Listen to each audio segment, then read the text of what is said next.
with you guys when you're figuring out your techniques. If you're trying to become more aggressive, one of the sort of pieces of advice that I would give to you is two things. One, pick your techniques wisely.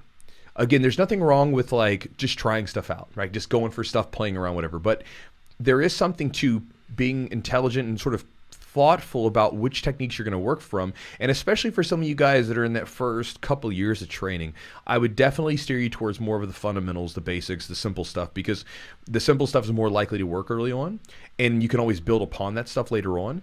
But I think that it's important because you're more likely to use it, right? You're more likely to use something that's a little bit more on the simple side than some really complicated move that this black belt's using at a high level that, you know, again, is just lots of different steps. To me, keeping the steps simple, finding simple techniques that work or simple techniques that are effective that you can implement more quickly.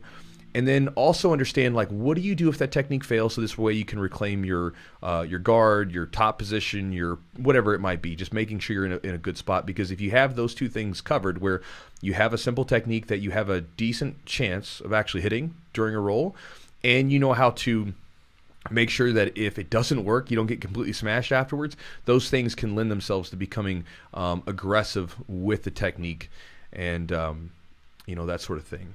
So that's kind of my idea on it. Just again, there's more ways to develop aggression that I could get into, but those are two from a technical sense. If you want to become technically aggressive, you need to have techniques that work for you, that are effective, that also won't get you completely smashed afterwards, or at least understanding how not to get smashed afterwards, so that this way you can really go for them without having to worry in the back of your mind about, well, what if this doesn't work? Because a lot of times for a lot of people, that's where, like, for instance, with takedowns early on, a lot of people are like nervous to go for a full-on double leg because they're like, well, if I go for the takedown, they're going to sprawl and smash my face to the ground, and if it's not going to work, and then I'm going to get my back taken, and they're going to choke me, and it's going to be all bad from there. Whereas if you can find techniques that maybe ease you down to that position first, it's a little bit easier to get to. So just an idea with you guys today for developing some aggression in your techniques.